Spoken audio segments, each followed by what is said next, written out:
recently lost somebody.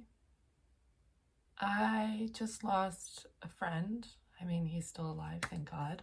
But he has completely shut me out. And what I noticed is that he couldn't be honest with me about what was bothering him, when it was bothering him. And it came to the point where it all became too much and he threw in the towel and gave up. When, in my opinion, it could have been a series of difficult conversations. Because wouldn't you rather have a few difficult conversations than like lose somebody that you love? And it made me realize that I also struggle with having difficult conversations, and I do it anyway. I have 4 tips that I find super useful when approaching these difficult situations.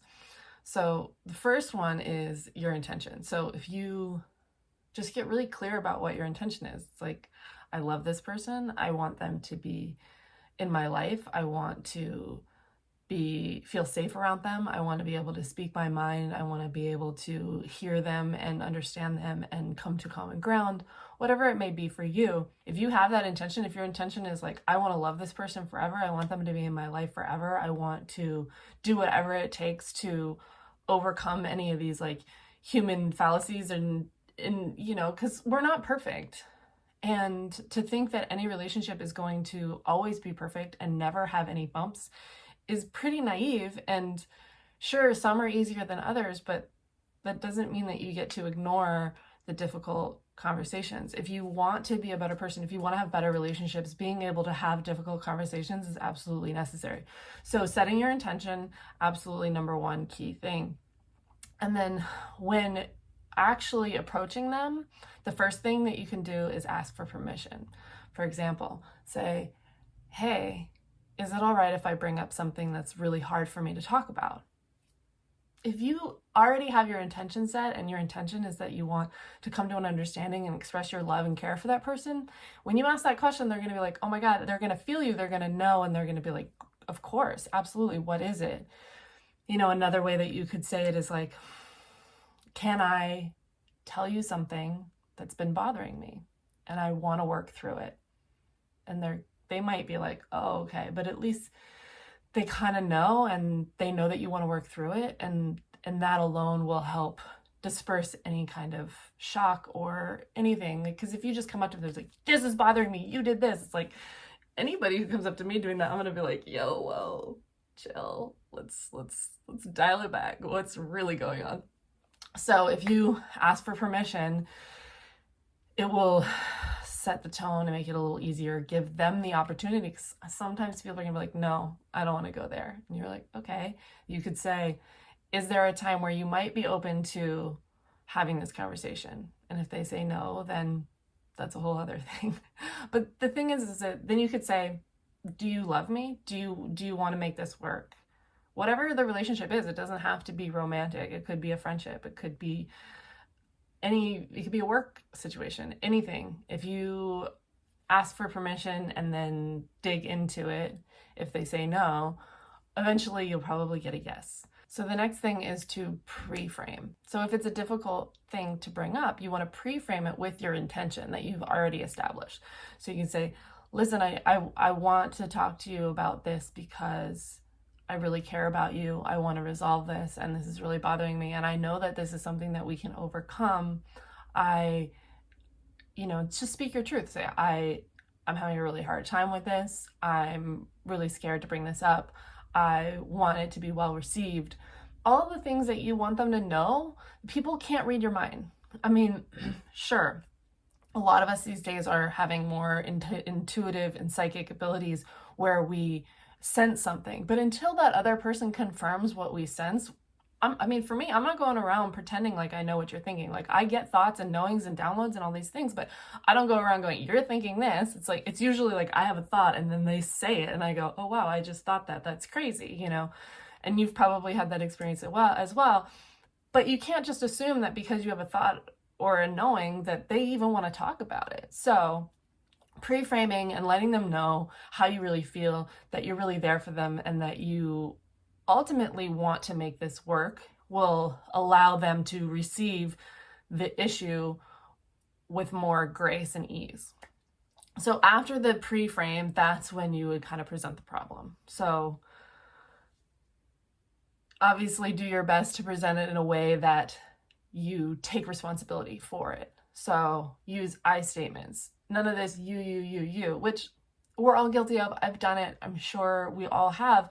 It's more about correcting yourself when you can and say, listen, I feel this way when you do this. You did this and I felt this way. Instead of being like, you made me feel this way. It's like, guess what? Your emotions are your choice. If you feel a certain way, it is valid, it is 100% valid. You need to process that emotion. You need to feel what you're feeling, because feeling is healing, and it's your feeling. There could be 5 different people having absolutely different experiences from the same event, because it's not the event, it's your interpretation of the event. If you think of like waves, right? So if you have one wave going like this and another wave going like this, they get together and then they make different waves. So every person interacts with a situation differently and creates a different frequency. So what frequency are you at? What vibration are you at? How are you contributing and reacting to the situation? And it's all based on your past trauma, your family, your friends, your life, your experience, and that's okay. It's about taking responsibility for how you respond to your life. It's not about taking responsibility for abuse that you think. Like, it's not your fault if you were abused. It's not your fault if you were abandoned. Bless your heart. It's your responsibility to respond to that. Your responsibility, your ability to respond. How you respond to the world around you is where your power lies, where your empowerment is. And if you can, for one, I recommend taking the time when you feel emotional to sit with that emotion and see what it means to you.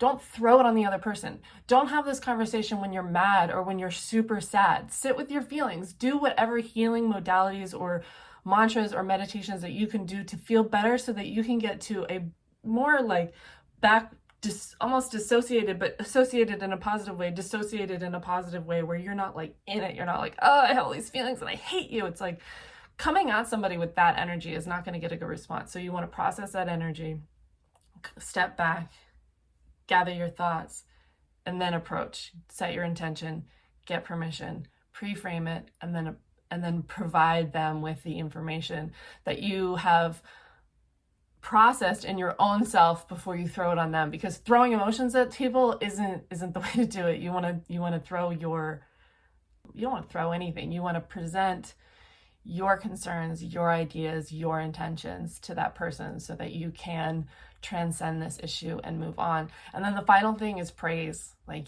you just praise them, love them, show them that you care right after you've told them something that was really difficult, because being able to remind them that they're loved and that the reason you're doing this is because you care about them. So set your intention, get permission, pre-frame, and praise them. And if you practice this, let me know how it goes.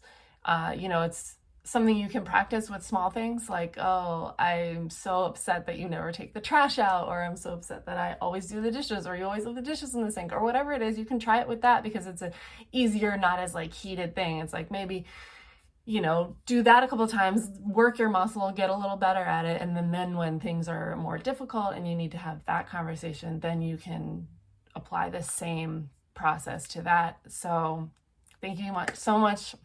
So thank you so much for watching. I hope that you benefited from this. If you did, please like, subscribe, and comment below and let me know, like, if you have any expansion on this. I would love to hear it. Any ideas, any if you don't agree, let me know. I would love to hear that as well. And I'm so grateful for you and everybody here listening to this and witnessing me on my first video. It was actually not as difficult as I expected. And yeah, wow, super fun. Okay, here's to 1,000 more.